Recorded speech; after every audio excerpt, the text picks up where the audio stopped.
Hello, Dream Team. Welcome along to another episode of The Good, the Bad, and the Rugby. We are back together with the two of you having done a very, very good show last week with Eddie Hearn. Thank you. It was good, wasn't it? Yeah. Do you enjoy it?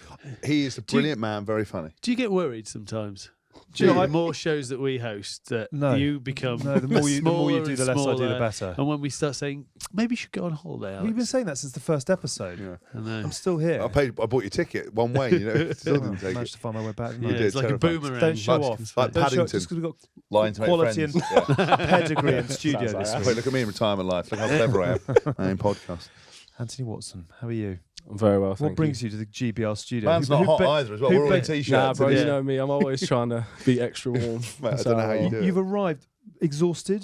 There was an enormous sigh as you sat down. How's the weight As of the Hask world? knows, I'm always tired, mate. Young Right. horses Never get enough always sleep. tired. Right. Yeah, Always tired. Why young horse? Don't know, Dylan just nicknamed it. Yeah. Yeah. I don't actually know where that I came still from. don't know why, but Right. whenever you talk, it's just a little pink emoji horse, isn't it? You remember it? What, in did the you, WhatsApp group. what, No, is that no. what I'm saved on your phone as? No. Do you remember in the WhatsApp group every time you Oh, got yeah, young, yeah, you just yeah, put that yeah, pink yeah, emoji yeah, horse. yeah, I don't know yeah. what. I don't know. Oh, why. the Yeah. days of the team WhatsApp group. Ah. It's been a while, hasn't Yeah, I it? know. I've got no friends. Who's king of the WhatsApp group these days around England? Mako. Mako runs a dictatorship. Mako? Yeah, he runs a Jesus, strong things have gone downhill dictatorship. since that. Yeah, we call him Mussolini. Yeah, because we play cards and he comes up with all these rules, mate, and it's ridiculous. Somehow Macalini just. Mussolini. Macalini. Yeah, mate, he is a joke. Honestly. What do you mean the rule? What does it mean the cards? What, he just makes up things so he can win? So we've got this card game called Gin, right? Yeah. You know Gin, right? Yes. And he just comes up with the maddest fines you've ever heard of. So like you can't swear in the game, but if you're listening to something on your phone during the game and there's a swear word, you get fined. That's And a then he good comes up with all kinds of different things that suit him. So he ends up winning and he gets money paid from the younger lads. Ouch. He's got enough cash already. Rich Yeah, get rich, isn't it? Vunapol Polders, do you know what I mean? They got paid serious coins.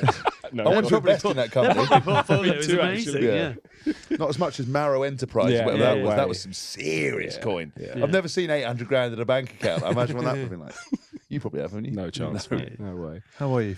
I'm good, mate. Yeah? I'm good, yeah. Where are you at with rugby life, everything at the moment? You in a good place? Because you've had a hell of a roller coaster over the last few years. Are you?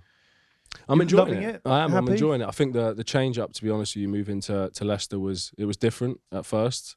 You know, particularly like the living scenario, going from Bath to Leicester was a change up. I'm literally in a tiny village, 15 minutes south of Leicester. All I do is go training, come home, play PlayStation, walk the dog. So it's a different lifestyle. Well, what happened in Bath? What, at the end? Yeah, we just went for a coffee, then home, then PlayStation. Exactly, Yeah, yeah. walk the dog, yeah. Yeah, You just yeah. cut out one bit. Yeah, that's fair. Yeah. Let's Really go good to the luck. weir and have Fair. a coffee. Yeah, but because Bath is smaller, a lot of the lads would spend a lot more time together after training. Well, you Whereas, say that. You were all up in the posh area up the hill, weren't you? You all went to, Lansdowne. you all went up there. Yeah. But now, mate, it's been good. The rugby side of it is amazing at Leicester, to be fair.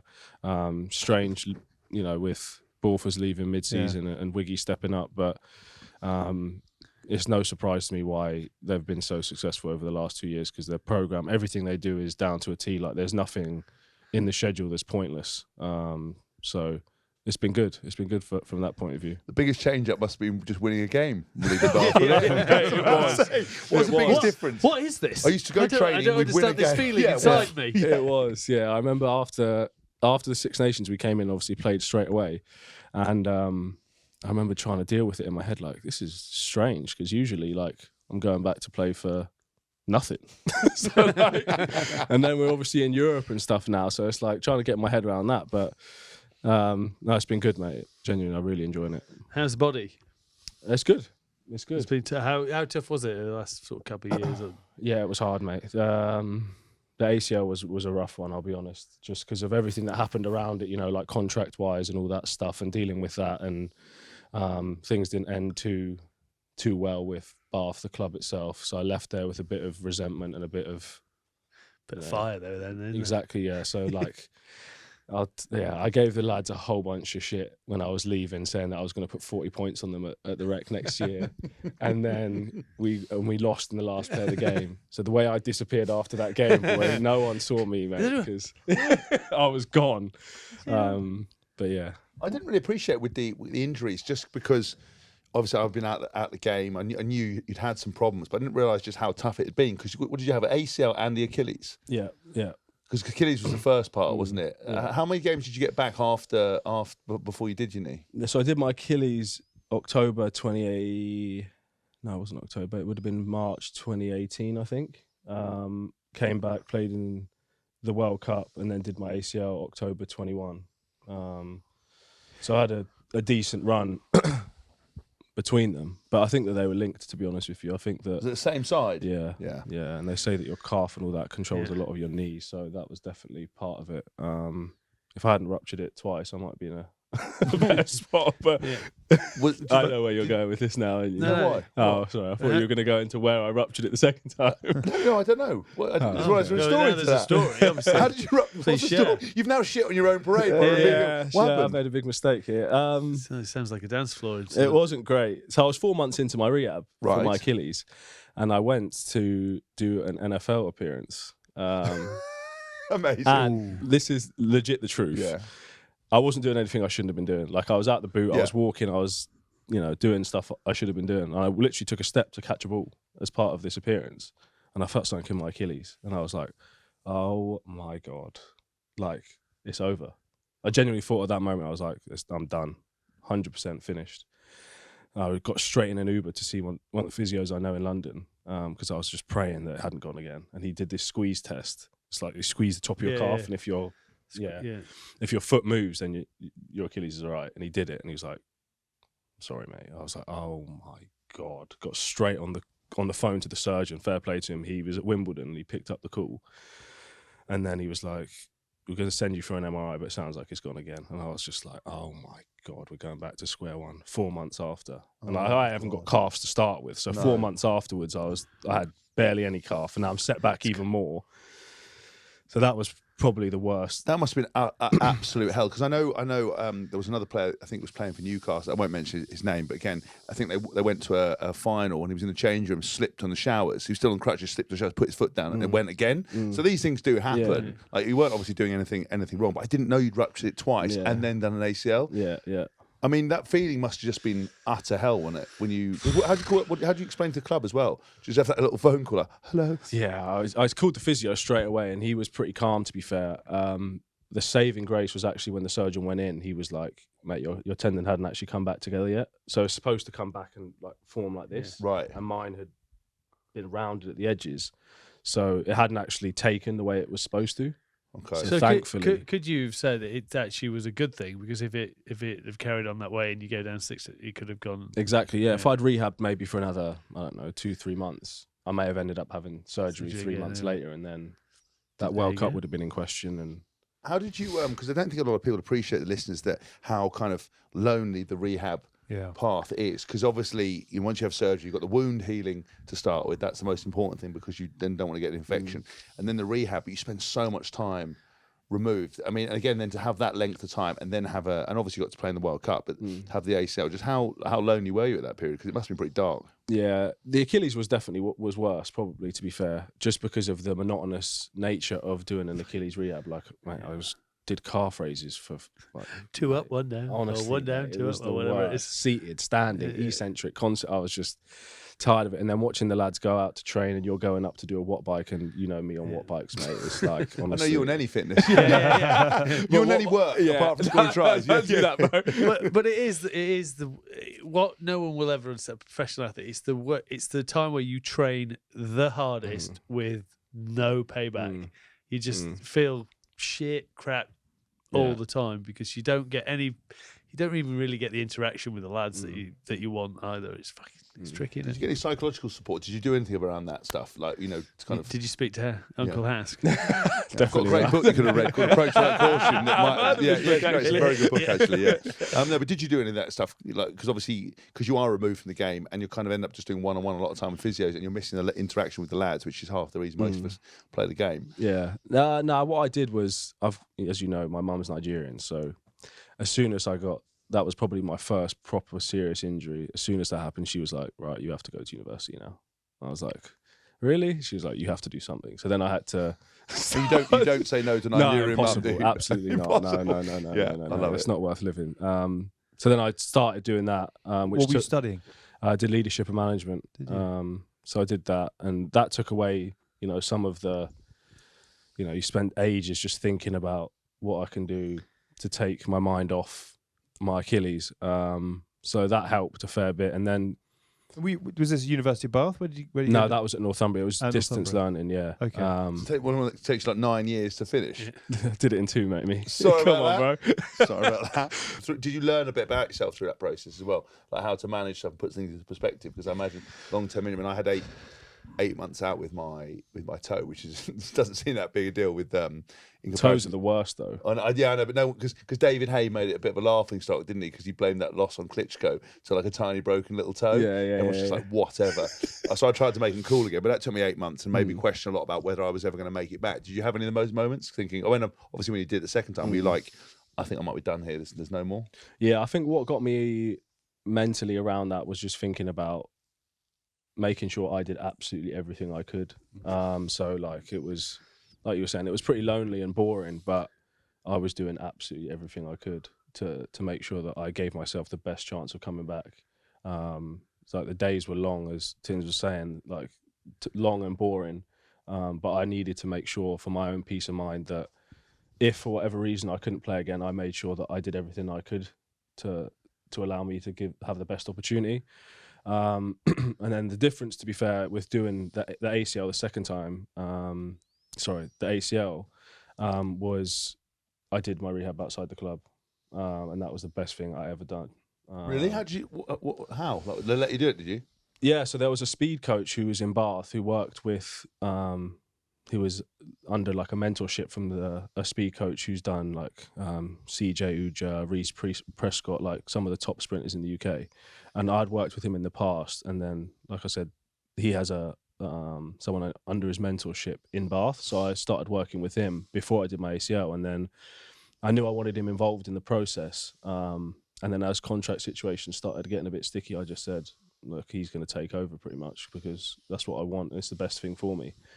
So in the end, I was at the club 1 day a week, seeing the physios, and the rest of it I managed with him. And it was so much better. Like if I had, God forbid, I had another long-term injury, I would definitely do it on my own again, because it's like the one-to-one care, the attention to detail, just being able to have that interaction and control over your own program is so important to me. Yeah.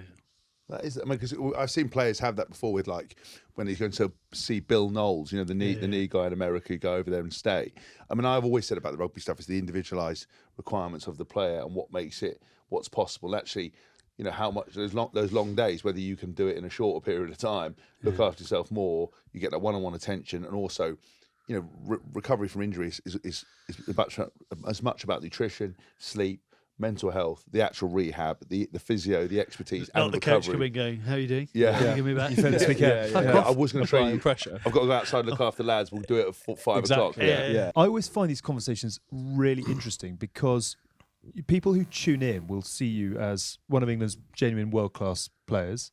They'll have seen what you've done in Irish and Bath and now Leicester colours, Lions shirts, etc. But there is so much that goes on under the surface of, in inverted commas, when Saturday comes.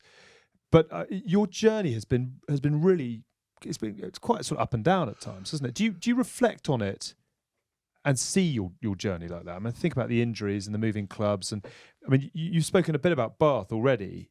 I'm going to quote something you said in The Guardian. I don't feel anything for that place anymore. I've got friends there and a few of the staff I'm still friendly with, but in terms of the actual organisation, nothing. I mean, I sort of use that as an example of, some people's careers just sort of potter along in one club, others travel the world, etc. But yours has had a lot of ups and downs. Do you feel that? Yeah, I think particularly over the last 4 years, like you said, with injuries and the moving club, I think that's been a big change up. I think it's made me realise a few things about yourself as a person. When you're at one place, anyway, this is how I found it. When I was at Bath at one place for so long, I felt like entitled is the wrong word, but you feel like the club doesn't revolve around you, but you're a key piece to the club and like they need you, etc., etc. Whereas you realise, after you leave, stuff moves on with or without you. Do you know what I mean? It's like the world moves on. You're not as big a deal as you think you are. Well, maybe it's different for Hask. No. He'd like to think I so. didn't even re-sign me. They binned me out the back door, put me on the table by the bins wash, and then gave me 2 minutes, gave me 30 seconds on stage with Guy Thompson to say goodbye to me after 12 years, and gave me a framed picture of loads of pictures of me throughout the years. So, thanks. Well, that's what Let's I mean. say at Gloucester, I got a leaving shirt and then ended up staying for 2 more years. All the boys signed a leaving shirt and then ended up staying for 2 years. Like, it's fucking, the whole thing is fucked. But I think this is genuinely very interesting because, you know, as a trio, you have achieved so much in the game. And yet I think there is a growing understanding now, particularly as we're seeing players moving to France, etc. And we'll come on to that. But I think there was a growing understanding of the rugby fan to just how sort of unstable a life it is as an elite rugby player at the moment. I'm sort of genuinely interested as to whether you're really comfortable with the journey you've been on, and you talk about what you've learnt, etc. I mean, would you do it again? Is there part of you that would love to have been a one-club man? Do you look at what it might have been and think, my career's frustrated me, or do you think it's the road I've walked, so I'm very comfortable with it? Yeah, no, I wouldn't say it frustrated me at all. There are definitely periods where you're frustrated, but I can't look back on it with any kind of like, I'm frustrated at X or Y. At the same time, I'm not happy with how it was finished, and I don't think it was dealt with in a respectful manner personally. This is at Bath. This is Bath, yeah. But the injuries and stuff like that, I think were beneficial to me as a person. And I think that, you know, that's more important than any rugby decision or anything like that. Has anyone reached out? Have you built any bridges with Bath, or is it done? No. Done. I don't know. Would you? I'm quite a I hold grudges. Do you? Yeah. But I think that's very interesting. I would. Yeah. I wouldn't There's no have known way that. I'll let that slide. So Really? how bad was it, and how bad is it? And if people tried to make amends now, would you be open to that or not? No. Right. No. It's that bad. I think it's, but I think it's what people won't understand is like everyone seems to think, oh, you should always want to be a one club man. I want to be a one club man, but at some point you've got to protect yourself, and that doesn't mean that you don't want to be a one club. Like, you know, I didn't ever want to leave Bath, but there's always a point where, yeah, everyone says, oh, you should be loyal to the club. Yeah. But it's very rare that the club ultimately. Now, it's not obviously unheard of because it's very. When things get hard for you, it's very easy for a club not to be very loyal to you. Yeah. And that is unfortunately a nature of professional sport. And it is, you know, it happened at both of my clubs. Some incidents that you would go, it's just, you know, what you've given to them, do you get it back? And I think, you know, when you walk that line, you know, my finishing with Bath wasn't how I wanted to finish it, but I would hold a We've grudge said against before, the guy very who few did it, but very few do finish in the way that they want. Did you sort of just going to say, it's interesting because I said this, I think, before about something to do with me leaving WAS and how it went. And, like, you know, and the hard thing was for me, I loved the players, I loved the, you know, lot of the staff and the vibe and the memories. But, you know, every deal I ever did with them was an offer of a pay cut every single time. Right, every single contract was a fight. Everything was, and then it ended badly. And I remember saying something online, and people. It was interesting because you've got to get a mixed review. You know, anything you talk about, you know, if you say I love coffee, someone goes, "What about tea?" You're like, "No, that's not what we're talking about." With this incident, people go, "Well, you don't get that in any other work, you know, job. You know, if you leave a job, you don't expect people to be in touch, grow up." And I'm like, it's very different in sport because sport inherits so much emotion and emotional giving and taking, and especially with rugby, the physicality of it is completely different to anything else because there's so many high highs, so many low lows, and you're all in it together. So the expectation is, and the emotional demands that people put on you and question from you, you have to expect that you're going to get that back, and unfortunately, it just doesn't work. Yeah, if the emotional, you know, you look at teams that have succeeded in terms of look at Sarries at the moment, you know, what teams have built like Sale or Exeter. If you don't give a shit about the club, you are putting so much emotional hurt into it. Yeah. You might be off 1%. You might not think you're off, but if the connection's not quite right, it's not quite right. And then you just don't give a shit. Just as it's not even a measurable amount, but it can actually cost something or nothing, and it bugs you. That's the worst thing. It bugs you deep down because you've paid in. You've paid in, and also just the injustice of it, or the fact that.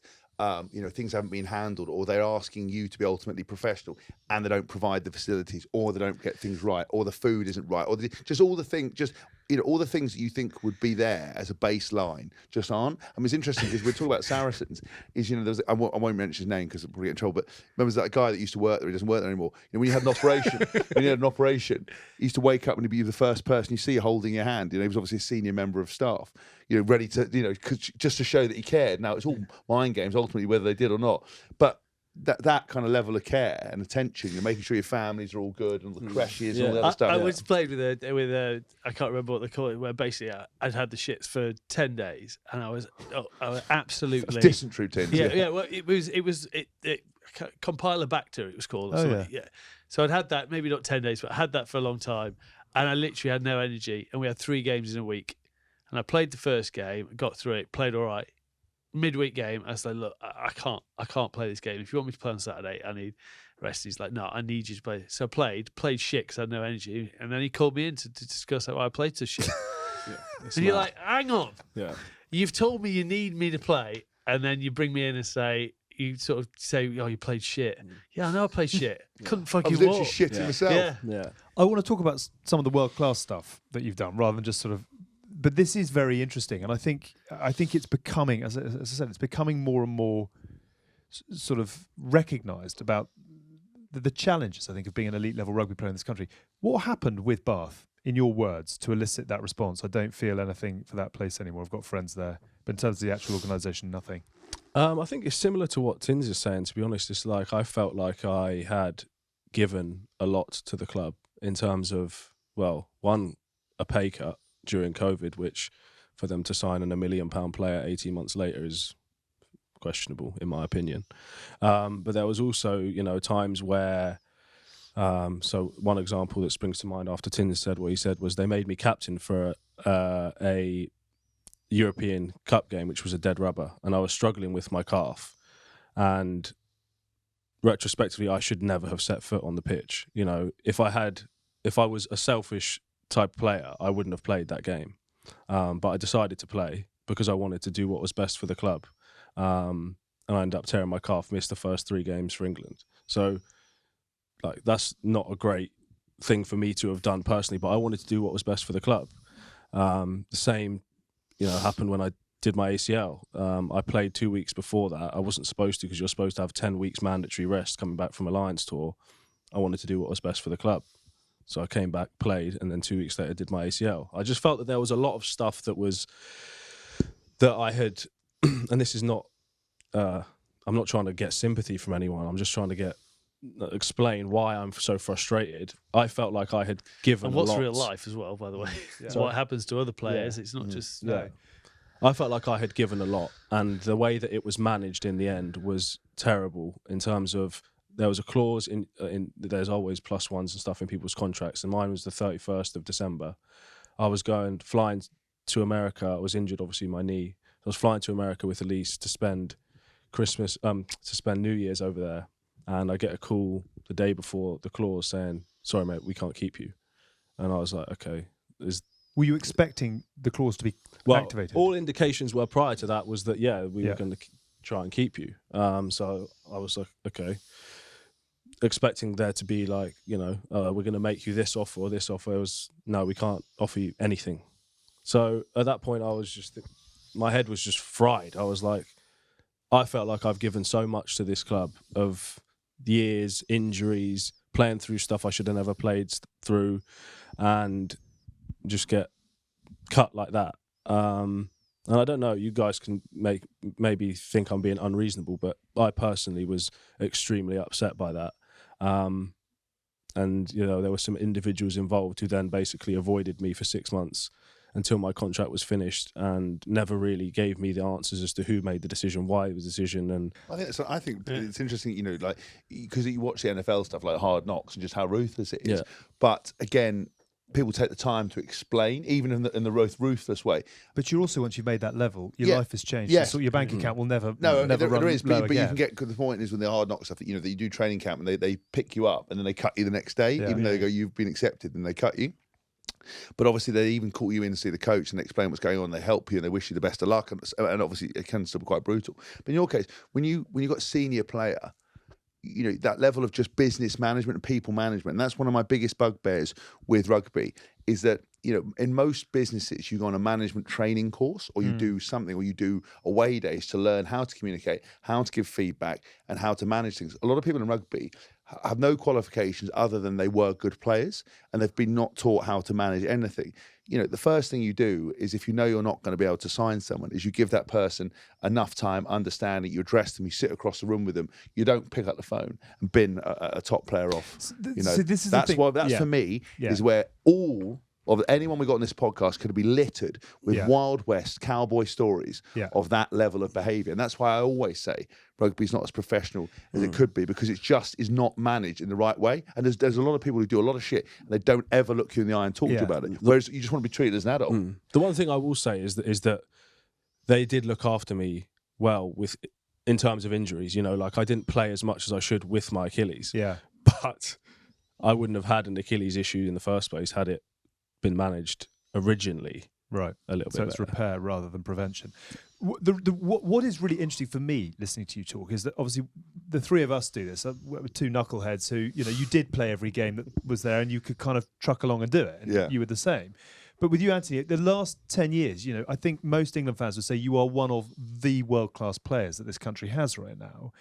And I'm just amazed that in 27 years into professionalism or whatever it is, your story is one that is quite alarming, I think, relative to what might have been where you managed properly on and off the field type thing. And I think we've spent a lot of time talking about rugby's inability to really get itself to the next level. And I think what we're hearing here, correct me if I'm wrong, is kind of case in point. Well, yes, but that's what, to be fair, Danny Cipriani, he was always, he trained a lot with Margot Wells, but he was always very adamant that, we were overtraining, not doing the right stuff at the right time for the right people. And I think, we've said on a number of podcasts, I think boys are overtrained. I don't think the athletic mentality is there. I think we've always done it, so we're going to do it this way. I think, the way that players are looked after, there isn't the individualisation required. I don't think there's the expertise required a lot of the time to get the best out of players. Yeah. And, rugby's become even more attritional than when I was playing. And I actually, the only important thing I will say, what Andy said is I did the same thing, Tim did the same thing, because rugby breeds that team spirit and that atmosphere. You don't want to let the team down, so you always do what you think's best for the team, or you push yourself. Now, there are obviously outlier players who I, massive respect. Remember we had with George, we talked about George Green when he signed for Toulon. He had the clause he wasn't going to do contact. The lads knew it would be contact because he'd be coming back the other way with his boots in his hands, not doing it. Now, he was obviously an incredible servant, but he was smart. Yeah. If I look back at my career now, I always looked after myself off the field, reinvested. The club would tell me not to go and see other physios. I'd say, don't worry, I'm not going to go and do it. And I'd go and see other physios. Yeah. I would train at 5 a.m. till 6 with someone else outside the club, and then go into the club, tell them I hadn't done anything, and then train and then manage it and say I couldn't do stuff because it was my best interest. So I was selfish completely, but I wasn't selfish enough. And I think the one thing that's missing is taking stuff out of people's hands, like the 10 game mandatory thing. There's no way that a club should be asked to do that. Now, I spoke to Christian Dare about the RPA, and they said that a lot of the lads, that rule was trying to be enforced, and a lot of lads went behind the RPA's back and said, no, that's what we want to play. Now, that should just not be a discussion point. It doesn't matter. There shouldn't be any loopholes. That's the downside is players will keep doing that because they don't. There's also, but that's because they're worried about their place, their contract, their paycheck. And there's a worry that you fall behind or you do something else. But that's then down to the people who run the clubs to go. To talk as soon to as the you walk manager through better. the door, you go, go off. You get your program that you can do at home, but you just don't need to be here. But I couple that with the fact that Irish to Bath is obviously, I presume, a move that you were in control of. But it feels at the moment that you've done Bath to Leicester because you had to, and I presume, tell me if I'm wrong, but there was a pay cut involved in that. Yeah. And now, at the end of, we've got Richard Wigglesworth. That's why he's on good bad rugby. He's got to get anything. But you had to move from Bath to Leicester, and now Richard Wigglesworth saying we'd love to keep him at Leicester, but I don't know quite what's happening. We're looking here at one of England's prime elite athletes whose career is being passed. People who paid tickets to go and watch. I've always said that. I mean, one thing the injury has given you though is is that, oh, look, I'm injured. You look like you can't walk. And then bang, you're gone. I think it's brilliant. It's Perception. Whole load of theory of perception. perception. Is people are like, geez, he walks slow and he's walking with a bit of a limp. And then, oh, fuck. Turn up on game. I know what Alex is trying. Yeah, I know exactly what you're trying to say about the fact is, you're a prize asset. Yes. You're a blockbuster every time you play. Double lion. Yeah. Grand Slam winner. And yet you're sort of bobbing. I find it, as someone on the outside of it, I find it extraordinary that we're talking about an elite level sport where the prime assets are just sort of being passed around. So I don't mean it in any other. I'm just interested in your view on that, as to whether you recognise that and that frustrates you, or it just is the landscape. I mean, I don't really know in any other profession where you're punished in a sense for being at the top of your game. Yeah. Because that's ultimately what it's kind of like now for a lot of England internationals. So I think it's rough at the moment because of the amount of games we miss. So I kind of understand it from a business perspective, but that's why they get money for it. But if you were playing in Ireland and you lined up in green, you'd have 100 caps by now, and you'd have had 12 years at Leinster. And you'd be playing. You'd have paid 120 games max. I think what I'm trying to say is I think you highlight a lot of the problems with the English setup at the moment, and I don't mean that to sort of pin that on you, but I think you probably do. Let's not dwell on all of the misery. Tell me about Leicester and whether you're enjoying it. It's obviously a very different setup, but tell me about the move and the environment you've stepped into. It's the most professional environment I've actually ever been in, probably. It's as close to an international setup as you're going to get at club level. Like I said, there's nothing done there that's for no reason at all. Everything has a purpose.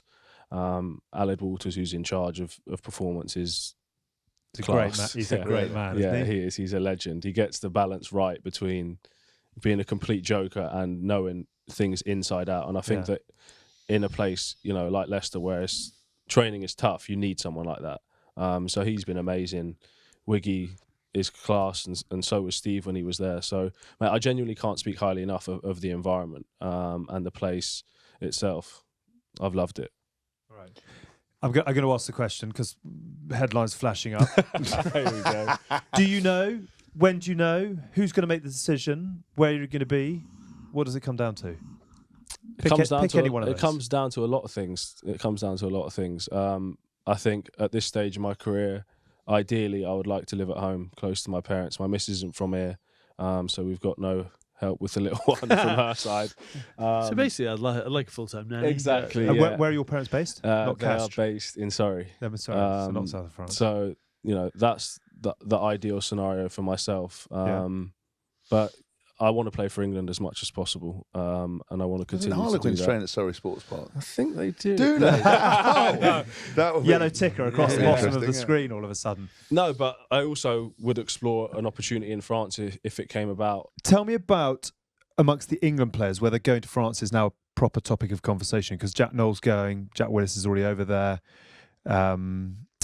A few others are going, actually, aren't they? Joe Marchant, etc. Yeah. Is it a proper thing that people are talking about now? Yeah, it has to be talked about because I think ultimately it's a bit of a problem. I wouldn't say necessarily all of those players are desperate to leave the country, but circumstances have forced them to do so.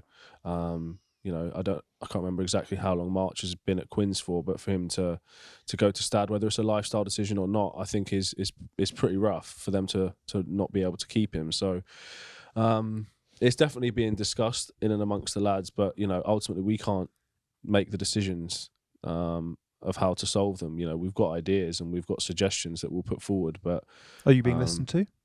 I think more so now, which is definitely important. Because I think, Hask and Tinds will probably agree. Previously, the players have been very much the last people to be...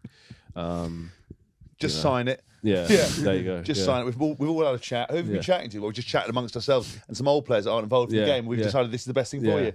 Are you going to be one of those old players now? Mate. But in another podcast we did, I basically... I said I'd take over World Rugby. I reckon I could fix rugby in 4 weeks. It was 3 weeks. Oh, 3 weeks. I know. Yeah, I've got to get settled in and work out how to use the phones. On the side cabinet. I've got to make sure. I've got to make sure the biscuits and tea are correct. Yeah. So I reckon we sort it out. I reckon I genuinely could. No problem. Just cut through all the nonsense, and just go look, players involved from the start, and go, look, we're going to change this. We'll protect players, more professional, less games, global season. No contact in training, mandatory weeks, all sorted, done, dusted. Proper sponsorship. Mess around, separate the top game from the top level of the game from the grassroots game. Cut all that, all the value stuff. Keep that in grassroots. Just be ultimately professional entertainment. Build stars. Carry on.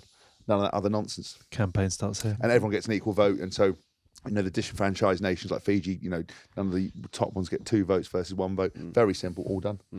4 weeks really. 1 meeting actually. That's it. Done. Yeah, sign here. I actually fixed it. Yeah, sign that, Bill. Who have you talked that with? Yeah, be amongst myself. yeah. We can't Me, afford any of myself, this, and I. James. Well, it's not my problem. I didn't say I can make it affordable. I said I can fix it. I hope it sorts itself out. Do you know when you'll be making a decision? No, I hope to have something sorted in the next 3 weeks or so. Really? Yeah. And you need. I mean, have you got a little one? Is that right? Late, How's all though, that? isn't it? Yeah, it's not ideal. I'll be honest. Playing with nothing sorted for next year, like it's not easy mentally, to be honest. I can imagine. Especially considering, the worst case scenario, what could happen is. Do you know what I mean? Well, then you're hey, here you go. I fucking got no contract. I've got to play really hard. Oh, but what happens if I get fucking injured? Yeah. Anthony's not tackled again there. Normal. Yeah, he's not chased back again. He's just standing out the wing waving. He's waiting for a ball. He's got a bit of clear space. He's gone to score. Excellent. That's Coach, a good day. you've got a sore hamstring where you better play if you want to Yeah. get That's difficult. Yeah, it's impossible. horrendous. It's very much the sign of the times, unfortunately. James, you've got some exciting news for us. I do, Alex. Well, as you know, I'm a well-travelled man, international DJ, but when I am away on all these multiple trips that I go on, I obviously like to catch up with the rugby and watch movies, so I use NordVPN to make sure I can do that whatever country I'm in. And I also know that your son has recommended you should get NordVPN too as well, because he loves watching films, doesn't he? Well, he does. It's funny you should say that, because we've obviously worked together for 5 years now, and he knows that you both played for England, and he likes his rugby. But the thing here, genuinely, because we make stuff up for adverts, is what you do. But Yes. he genuinely said, while we were out skiing, Dad, you know what we've got to get? This amazing thing called NordVPN. It sounds really clunky, I actually know. giving this out, but I am being 100% genuine, absolutely God's honest truth, that he said it's the thing that he needs most in his life so that he can watch the films he wants to watch, which he can't get via the normal methodology. The weird thing is, So he's more excited about one of our advertisers than the fact I work with 2 Grand Slam winners and World Cup winners. an international DJ and whatever else I up Yeah, to. not interested in that. Not interested in that. But do you know what, right? Because they've sorted me out, they can also sort him out, and you can get an exclusive NordVPN deal by going to nordvpn.com/goodbadrugby. That's Nord, NORD, VPN.com. You get a huge discount off your NordVPN plus 4 additional months for free. It's completely risk-free with Nord's 30-day money-back guarantee. We'll sort Harry out. They've sorted me out. You can sort Tinds out. I mean, what more do you need? What a dream sponsor. Thank you. Tell me, though, about how good it is to be back doing what you do, what it's like to be back in that England mix, how well you think you're playing, how much more there is to come. Mate, it's amazing to be back playing there, genuine. The setup and everything now it feels very similar to when Eddie first came in, that freshness and that, like, I don't know, the group just was close. Yes. A needed freshness from sort of Eddie. I wasn't there towards the end of Eddie, unfortunately, and I always got on well with him, so you'll never hear me say a bad word about Eddie. He was class to me. Used to take the piss out of me the whole time. The whole time. Seems to be everyone who liked him. He got ripped the shit right. Honestly, mate, it was ridiculous. If he saw me warming up and I looked a bit sluggish, he would call me a truck for the rest of the day, or a Daihatsu. and then I would do one run in training. He'd be like, "Yes, mate, the Maserati's back." I'm like, "Bro." Do you remember with that one time? Was it Marland or one of them? The Fox. Fox. Called him the Fox. But then he said about his gold Mercedes or whatever, because all the gold chains. He goes, "Mate, I'll book you a gold fucking taxi, send you home." Daihatsu, just making shit up. He was mad, but yeah, I loved playing with Eddie. But you also knew with him as well. I think. I mean, same thing with Steve, because he's obviously said a fantastic quote about it as well, about signing you when you first came and how important you were to him. I think as well, if you feel empowered in that environment and respected, which I think both Eddie and Steve do, you feel comfortable, you're able to play, aren't you, and perform like I think you've been doing. Yeah, and I think some of it as well, to be honest with you, is being able to be yourself in those environments, because it's very easy to go in there and just shy away from being who you are. And I think that affects how you're able to train and play. And I think that the environment now is very much like, guys are themselves. And a big thing that's changed is once we're off, we're off. So, the training day has changed. You're down. They've now got like a marquee down at the training centre. You spend the whole day down there and then you go to your room and that's it. There's nothing else added on to the day or any meetings. And then, if you want to go home on a Tuesday night, you can go home, come back, training for Thursday. And that makes a big difference, especially for guys who've got kids. I didn't go home. Because you got kids. Yeah, exactly. But some guys were going home, and that makes a big difference. It does. Did you tell your wife that you had to stay on the train? Mate, you know how important the recovery is. I think we have told about it that one of the lads we used to play with told his wife that training started on a Saturday. Like meet on a Sunday evening, so he'd train on a Saturday. And then he wouldn't come home for the day off. And then she walked past him in St Margaret's and saw him in the window with one of the other lads who lied to his wife just because they wouldn't look after the kids. And they literally texting going, if you're going to lie to me, do not come to my local cafe, you fucking idiot. Hey. I've heard stories of lads getting fake schedules made that said they're in on the day off. Yeah. They get changed in the morning, put their club stuff on, drive to the golf course. Yeah. Chloe just wouldn't buy any of this. Do you know what I mean? That's the problem. You've got smart misses. You've got air tags in both your shoes. Left, right. I've got a drone. What was that movie with Will Smith? What was it called? You remember about the... Oh yes, where the whole house is bugged. Yeah, with Gene Hackman. Yeah, Enemy, what's it enemy of the state. Enemy of the state. Where they take out, they've got 2 shoes, a belt, and he's still got 5 on him in a crisp bag. Honestly, mate, yeah. She's got a laughter alarm. If I'm having too much fun, I get a mess. Beep beep. What are you doing? Who are you talking to? What? I was going to say, what was it like in camp this time? Did you notice the Netflix cameras around, and did you notice that? Were you fully aware? I didn't, mate. To be honest with you, I'm not a big. That's not me, mate. You weren't coming like NFL, like baggy suits, and like trying to get in, like wearing different trainers. Yeah, that's what I mean. Okay, was there anyone like that? Freddie Stewart, yeah. Playing up wearing like one Reebok trainer and one Nike trainer? Pick me, coach. He would always just appear behind the cameras doing something, or really? He'd wait till the camera's on him to try his PB bench, which was like 90 kilos. Pathetic. I know. Freddie Stewart. At 6'4", that is pathetic. That is pathetic, yeah. But nah, mate, I didn't notice them at all. Genuinely, not coming like a big clock medallion. Flavor Flav. Well, we heard of it. Was Ollie Lawrence a bit like that? He's coming. What did someone say about him turning up in? Oh, it was Genji, wasn't it? He turns up in his garbs after he'd had a good game and he got against Italy. And yeah, come on, there's some more to it. Basically, Genji said, because we said about obviously Ollie Lawrence when he played under Eddie. He got one game, didn't get picked. Confidence wasn't great, but he's coming absolutely carved up. And Genji goes, you've been blowing his tyres up. And he went, yeah, we can't give him too much because he's an absolute rater. And if we pump his tyres up too much, we'll never hear the end of it. He's there like eyebrows like, Yeah, he got more comfortable. I knew he got comfortable when he started wearing his do-rag around training. Imagine Eddie saw you wearing a do-rag. Like, the only person who could get away with that with Eddie was Benno. Yeah. Because Benno, he does his thing. Yeah, he does it, and there's no nonsense for that. Yeah. And if you say anything, this will be a full documentary made by him. By the end of the day, he can actually get this out there. Yeah, he can actually end me. So we'll just leave that one. Yeah. And what was it like as a roller coaster? I mean, it's an obvious question in some regards, but does it feel amongst the group that, despite results, you're moving in the right direction? Yeah, I think so. That French result was a tough one to take. Like, that was bad. The whole week after that, like, you could sense what happens in a week after? It doesn't all go very quiet. Is there a lot of shouting and screaming? Do people get on each other's case? No, there actually wasn't. I mean, Steve is very level-headed regardless, and he approaches wins and losses, like the review process behind that, pretty similar week to week. But you could sense around the lads that it was like, that is categorically unacceptable. But what was unacceptable about it was not the effort or anything. It was that we didn't do what we said we were going to do, i.e. the plan was the plan and we didn't execute it at all. So that was probably the most frustrating thing for us. And I thought, to be honest with you, that we bounced back relatively well against Ireland. I think if that game had been 15-on-15, I genuinely think that we could have won that game. Yeah. And it was a ridiculous red card. Yeah, that's awful. It's nonsense. What was your reaction in the moment type thing to seeing that?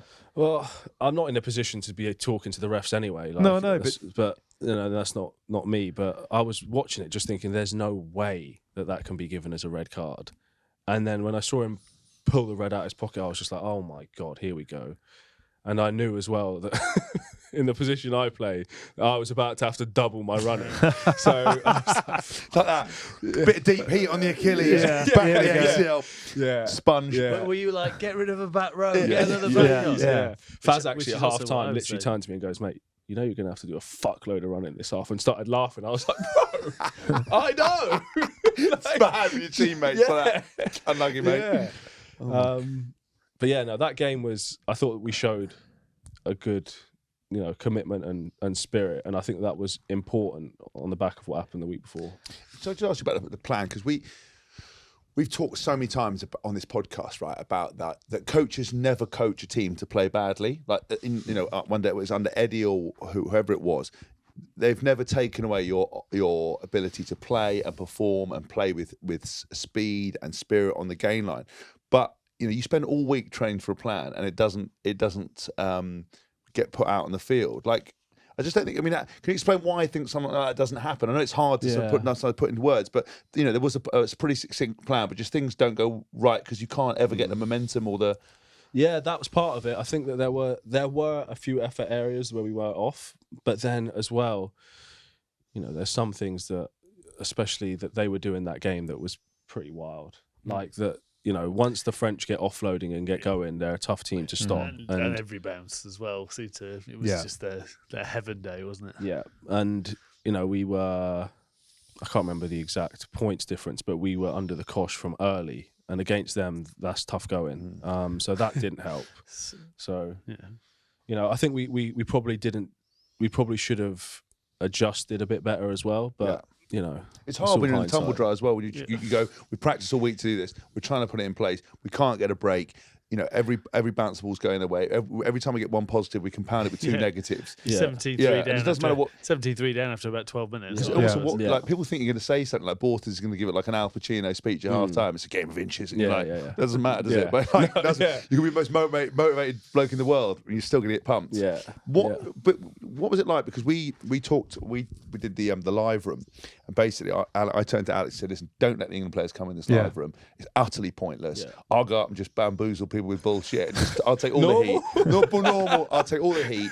I'll just make people laugh, have a joke, talk about this, talk about how good France were, and move on." But one thing we sort of talked about was who in the squad would step up, and how would you try to get the positivity back in? So obviously you said Borthers was down to earth, but some players must have, like, did you have a meal out? Did you try to do a few more games? Like, what was it? What did you do to raise the emotion in and try to get people back in positive, because you got a job to do?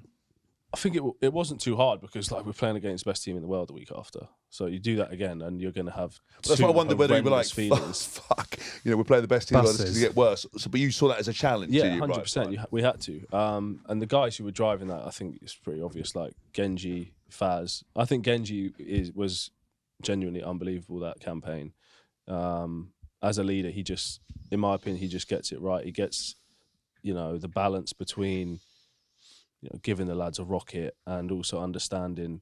What's a Genji rocket like? Oh, mate, the one in France was mental. It was like nothing I've ever seen before. Like, his eyes were popping out his head, spit flying everywhere. I was like, bro. Is this post game in the change? No. This was after we'd conceded I can't even remember what try it was. Maybe the fourth try. Quite a few shoots. Yeah. But it was under the sticks, and it was a rocket, mate. Along the lines of, what the fuck is going on? Yeah, mate, it was. It's amazing because you've been around, because you kind of look eternally young, but you've been around for quite a while now. Is it amazing to see the transformation of Genji from that kind of young 18, was he 19, 20, or when they got him as an apprenticeship, just him and Sinkler just running around trying to maim people.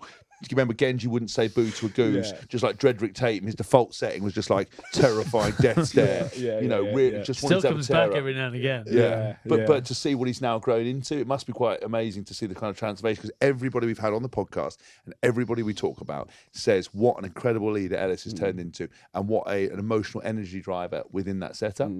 Yeah, it's been amazing. I think he gets people, and I think that's a very important characteristic that he's got. Like, he understands and gets to know everyone in the squad, and that is pretty important. But in terms of his journey, yeah, seeing him and Sink, how they've changed is mental. Like if you told me 7 years ago that Sink would be trying to live off the land with 8 chickens in his garden, I would never, ever, ever have believed you. Sorry, what? Well, he's got chickens now. Yeah.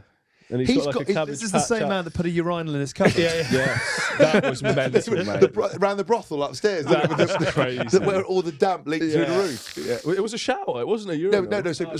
We said he put because he used to wee out the window, his French windows of the garden. Yeah. Remember, we said he wanted to put a urinal on the wall in the sitting room. But then he put a shower in a cupboard. Yeah. But did it himself with absolutely no sealant or anything else. So it was like steamy, silky. He showed us a video, and he literally would slide his clothes to one side and walk into a shower. It's like Narnia, the Wizard of Oz. It was ridiculous. And did you ever story of it's the making of a great novel. Did you think he'd ever just write the incoherent nonsense that I know there's social media posts. Like I know what that thing he is involved in is really good and it's had a good effect. It's not to joke about. But I don't understand half the things he's talking about. It's like about spiritual stuff. I'm like, what are you? Transcendental, transferential. What would him and Johnny conversation? Oh my God, Johnny Wilkinson and him got trapped in a room. I don't know what would happen. I think they'd create a rip in the space-time continuum. Interstellar. Everything would just get sucked through it, just as like gnaws off about stuff. Because I just see his transformation's mad, isn't it? From that kind of NFL watching, more heat, baby. Oh, he still loves that stuff. You still get that occasionally from him, but I think what it has done is helped him more on the pitch than anything else. But it's sometimes he says stuff and I'm like, what? This is not the same bloke. Like he's coming down with these potions of like ghee with, and I'm like, what the hell is going on? You used to be eating a 24-piece at Morley's on a Saturday night, and now you're coming down with ghee and all this. It's just, But interesting enough, what's happened with both of them, in particular, Ellis said, he was playing video games too much, didn't take sleep seriously, taking sleepers, doing whatever he was going to do, and then basically went, do you know what, I'm going to buy into this professionalism, I'm going to do everything I can do, like you did with your injuries and like you do now. Same thing with Sinks. I'm going to start investing back in myself. I'm going to be ultimately professional. I'm going to do everything. Both of them have done that. Both their careers have gone through the roof. So it's kind of, I know it's an obvious thing to do, but sometimes you've got to look at yourself and go, am I doing everything I can do? And sometimes you absolutely aren't. And those guys have just grown into incredible players. No, 100%. Yeah, I think Sink is now probably in the top 5 most professional people that I've worked with, and sometimes it's to the detriment of our friendship. Like, bro, the bloke in the sauna is just, you've seen him, and he's just mad. Honestly, like he'll come in and the Penny Hill sauna, he grabs like this bucket full of ice, and it's like no one can leave until Kyle says it's okay to leave. Like he's like the chief of the sauna. It's just heating it up, heating it up. People are passing out. Yeah, but he loves it, and it helps him, and he'll do anything to help him play on the weekend, and that's important. So, and you have to just manage him by telling him he's got a good back. You got to be back. Big, bro. We went on holiday to Fiji, and this is not an exaggeration. Every 6 hours, he said, "Mate, can you just take a picture of my back for me?" I swear, I've got so many pictures of his back. What a gallery! It's ridiculous, man. Has he got his own folder? He might as well. It's ridiculous. Because that's how you got me. If Sinks was feeling low, if you went, Sinks, bro, you're looking massive. Your back's looking great. Or if you want to bring him down the other way, you say, mate, your trim is looking awful. Who cut your hair, bro? And he'll be fuming. And we hope you're there. But just to mark your code, very welcome to join us, actually, if you're not. But the Premiership, obviously, in a very exciting place right now. The race for the top 4 is intense, to say the very least. 13 points between 3rd and 9th, would you believe? Sarries have got themselves a home semi-final already, but who else will be there? We will find out. And we will also be at Twickenham Stadium for this year's Gallagher Premiership Final. Don't miss it. You can get your tickets at eticketing.co.uk/Premiership Rugby. We'd love to see you there. We've got all sorts of activity planned on the day. If it's anything like as good as the last 2, we are in for one hell of a day at Twickenham for the Gallagher Premiership Final. So check out eticketing.co.uk/Premiership Rugby to be at English Rugby's showpiece. Tell me a little bit about your, I've got to call them marginal gains, but because I was reading about visualization, which I've not heard a lot about. How did that find its way into your routine? When I first started at Bath, I used to get so nervous for games. Really? Yeah, so nervous. Like to the point where to be honest, I didn't enjoy it. Like I was so nervous, I just didn't want to go out there. Like I would rather in my head have just fast forwarded to the end of the game, and if I'd played average, then at least it's over. Do you know what I mean? Like I just didn't in a good space. Do you know why that was? Is that just, had you always been like that even as a kid? Yeah, Was I had been always pretty nervous. Like the most nervous I'd ever been in my entire life was before school sports day, when I was probably like 16, because my brother had the record for the 100 meters. Right. And I had to beat his record. Right. And that was, I can remember it, mate. I must have been nervous from 4 weeks out for that. Like, I swear. And did you beat it? I did, yeah. Thank God. Yeah. Unlucky. Yeah, I held that over him for a long time. But yeah, so I started working with a sports psychologist called Don McPherson in Bath. Lucky man. Yeah, who does a lot of stuff with guys in the F1. Did some stuff at Gloucester when I was there. Okay. Yeah, and he just at first he just helped me just talking about things, and just obviously you can't really open up to someone about what you're going through until you trust them. So it took a while, and then he said, "Why don't you try one of these MP3s that I do for the racing drivers, which is like a guided visualization, which he's done with those guys, and they've timed the lap in their mind, and then compared it to the actual lap that they've raced, and the difference is tiny. So it shows the power of how good and how accurate visualization can be if it's applied correctly." And we started doing that to prepare for games. So it's like 20 minutes MP3, and it just goes through, how I see myself playing, connecting with your body and stuff. I did this. So I did visualization all throughout my career. From 17, my sports psychologist, and I used to set my alarm and do it. But then the kind of stuff you're talking about, like a guided almost visualization on meditation or hypnotherapy, really. I did in the last kind of four years of my game, and basically someone who recorded a custom one for me, talking about how you felt, and you would just, his voice would be quite calming, and you'd be talking about going back to a place, relaxing, and then we're like, God, I'd love you to listen to that now. But actually, when you were thinking about it, I thought to myself, because of some of the stuff I do, I still do it with like the DJing, or if I get nervous before speaking, again, if you think about what happens if I mess up? What happens if I drop a ball? Stopping yourself in that moment and thinking, actually, what happens if I did catch it? And you're closing your eyes and thinking about what the ball felt when you saw the ball in the sky, you jumped to it, how you feel leaving the ground, how you put your hands up in front of your face. All you build a process in your mind about. It hits you in the face. Bounces off your Swede. When it bounces off your Swede, when you slip over and fall. But no, and you imagine that sensation. Or for me, the tackling. As you speak to the referee and ask for the laws that you're meant to be playing to. Yeah. But as you tackle something, again, that feeling of your shoulder making contact, even the smell of the grass, picking someone up, driving them down, how that feels. Your mind doesn't know whether you've done it or haven't done it. And it also stops the negative thinking. So you basically build the pathways. You're correcting negative thinking. So you're going to reinforce it, because everyone has that moments of self-doubt. It's one of the most powerful tools anyone could ever use. It also apparently sends signals to the muscles that you would activate doing that movement on a really low level. So I find it unbelievably helpful. Like, I go into games now a lot calmer than I otherwise would. Like, the nerves have, I don't get too nervous anymore. Like, some big games, you still feel it, but after I listen to it, the difference is wild. And do you have moments that you visualize that then you feel recreate, etc., on the pitch? Yeah, it has happened. It has happened a few times. I know it's going to sound like voodoo-y and crazy, but it genuinely has happened. Like the Wales try, 100%. This year? I had practiced in my mind finishing in the way I finished in that corner, and it happened exactly how.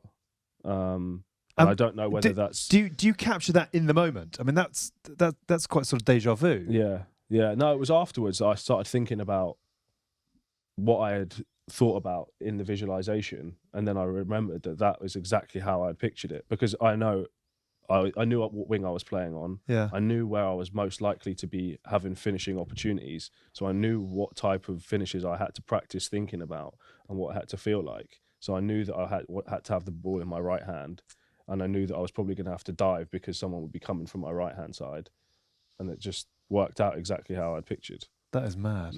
I love the fact as well you've got control of the nerves. I think that's a very powerful kind of message. You were we keep saying elite. Do you look? Are you constantly looking for marginal gains in your thing? I mean, do you use tech? Do you, I don't know, speak to a lot of other people? What kind of things do you do? 100%. I think across the board, to be honest, it's like in every facet. You know, from a strength and conditioning perspective, I'm always looking to try and, you know, whether it's a new lift or it's, you know, working with a speed coach again, on minute details, footwork stuff, and then just more rugby related stuff, watching rugby, seeing how people do things, seeing how I can influence the game more. I don't think I've scratched the surface of where I can really be rugby wise, to be honest with you. Really? No. That's fascinating at this stage of your career. Is that something you tell yourself because you know you're keeping the hunger, or is that? I mean, explain that to me in terms of what more would you like to achieve, and what more could you? Well, what obtain? more I would like to achieve, I would love to go to another World Cup. I would love to go on another Lions tour. I would be very, very happy with my career after that. In terms of, you know, what exactly to work on, I just feel like I can influence the games a lot more now with my understanding of rugby, which I otherwise didn't have. You know, probably the first 4 or 5 years of my career is I would let games come to me, and, you know, if I got the ball, brilliant. If the ball was kicked to me, brilliant. And that was about it. You know, I didn't really want to step up. It wasn't past you, it was the 13's fault. I had to exactly. do it. Exactly. Yeah. Sinbad. Yeah. Oh, he got onto you, did he? Yeah. That's fascinating. Yeah. I'm really interested in that. Is that something you've explored in quite a lot of detail? In terms of what? Sorry. In terms of the game understanding, and in terms of how much more you want to kind of achieve. Yeah, I just feel like, you know, especially playing on the wing, you know, wingers can have games where they are unbelievable, and they can have games where they might as well not be on the pitch. Yeah. And I think it's easy as a winger to let those games happen, you know, where you don't touch the ball. And so I've just tried to look at ways of trying to get involved more and try and do more and try and impact the game as much as possible, because, you know, at this stage of career, I still haven't won the league. I want to win the league. And, you know, I've got to do whatever I can do to help the team. So if that's chasing kicks for 80 minutes, as much as it's not the most glamorous, as you would have seen on Friday night. Tell me about, is it Loom? Tell me about, what's the... Whoop. Yeah, sorry. Tell I me started about Whoop. using these guys actually originally as part of my ACL rehab, because I was working one-to-one with a coach. He used to get a lot of data, as much as he could, basically. Yeah. So we had obviously the GPS from Stat Sports, and he would look at that, crunch all the numbers, and then he used that as well, the Whoop, to try and tailor training programs. So in the end, we figured out basically that the best way of doing the rehab was to go 3 weeks on, which was Monday, Tuesday, Thursday, Friday, sometimes Saturday. And then on that 4th week, I would train Monday, Tuesday, Thursday, have a break, and then come back on the Monday. And all the jump scores and all the metrics you look at from an ACL perspective were significantly better than before. So it's just something that I used as a training aid then and continue to use now. Wouldn't it be good for me? Your strain might be a bit low now, mate. Yeah. I'll be honest. You reckon? Yeah. Well, you haven't seen my lifestyle, pal. Saturday nights, is it? Absolute chaos at the moment. Saturday night is, what do you mean? Trying to DJ over here, fly back, then do a live tour show, and then go on some random talk TV program, then With do the little one. Yeah. It's going to be telling you to get 12 hours sleep, and you're going to be getting 4. Yes. Yeah. Right. That might stress your life out a bit. Johnny May had one, and he had to throw it away after a couple of days because Why? Because it kept telling him he was dead. Yeah, it said his recovery was too low, and that didn't work for him. Right. because he's the most professional man. The most professional. Like, you know, he is consistently on a rotation of stop clock, icing, stretching, ultraviolet therapy, red light sauna, ice baths, compact. It's non-stop. Game ready, non-stop. Yeah. Mad.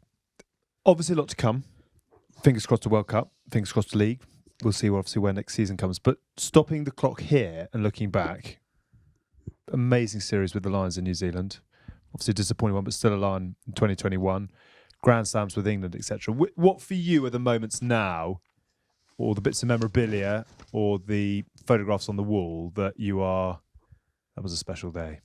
2016 Grand Slam was my favourite.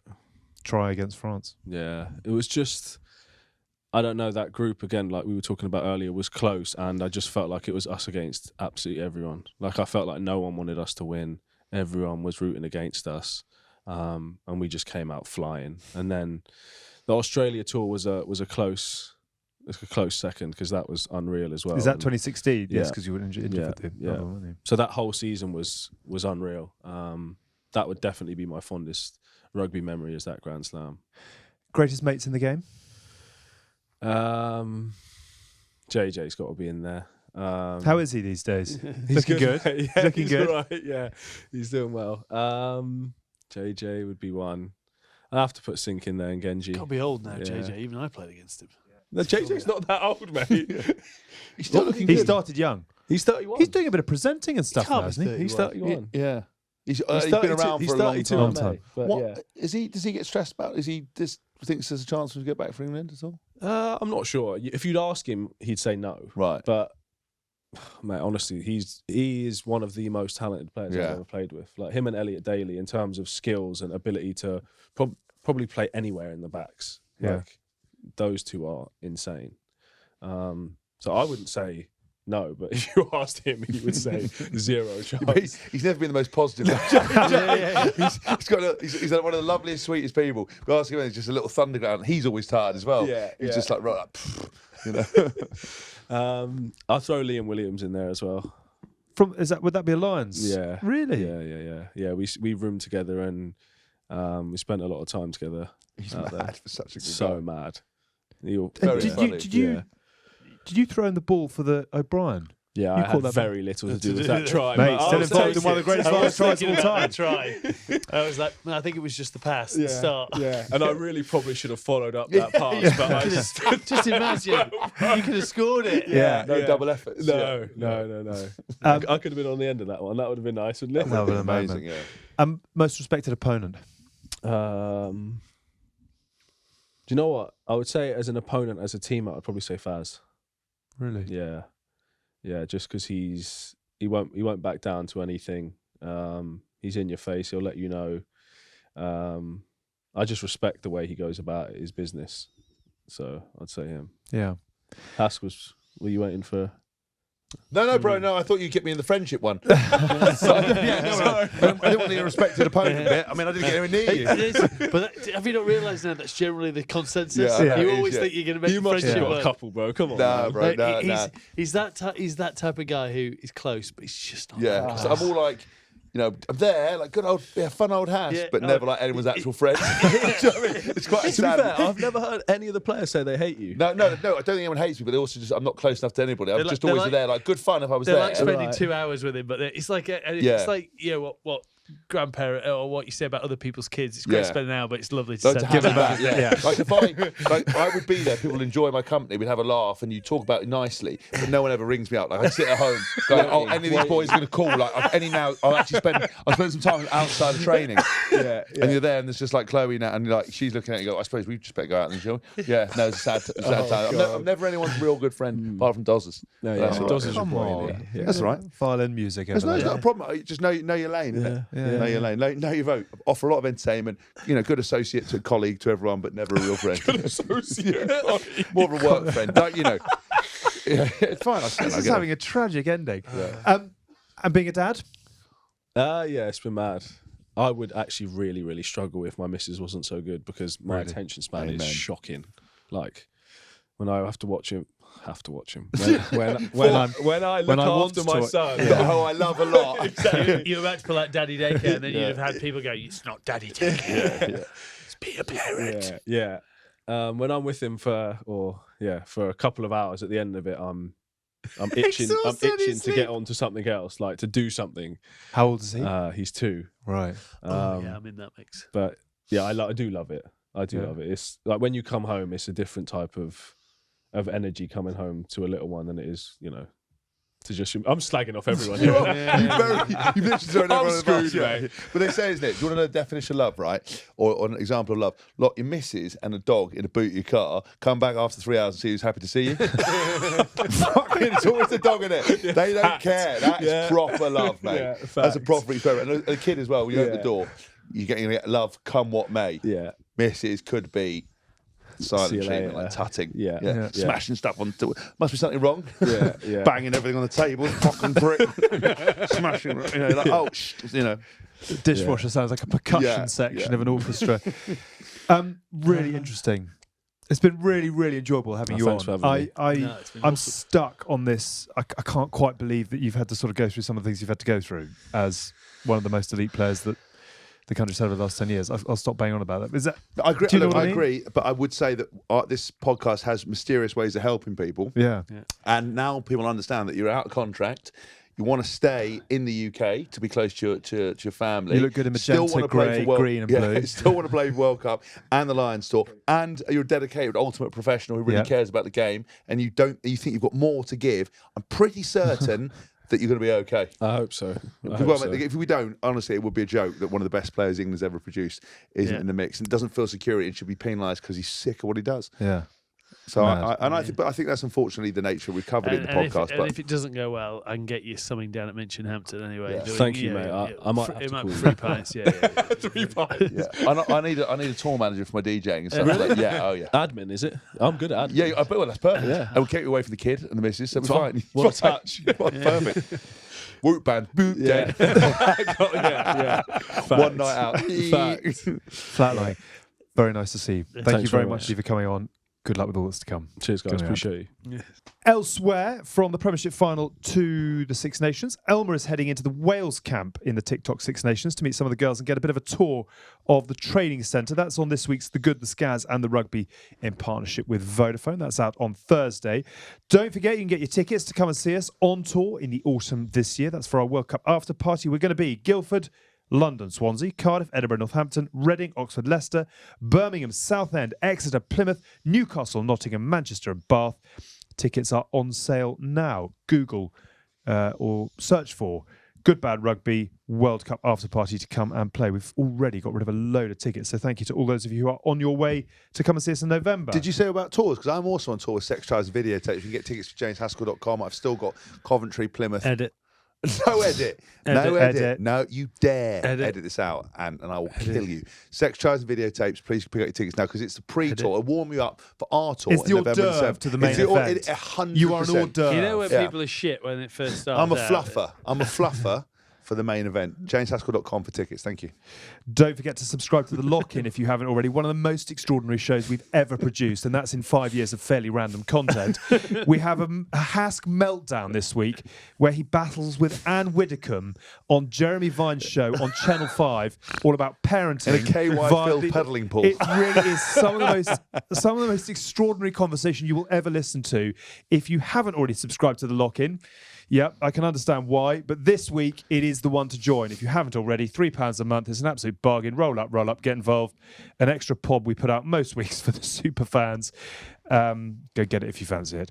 The Good, the Bad, I really enjoyed this. I did too. Well done, Ant. Thank you very much indeed for coming along. Good luck with all that's to come. Tins, go run, go get your train. No, I think we're good. We're Pedal good to the metal. The Good, the Bad, and the Rugby is produced by Ant D'Angelo and is a Folding Pocket production. See you next week. Bye for now.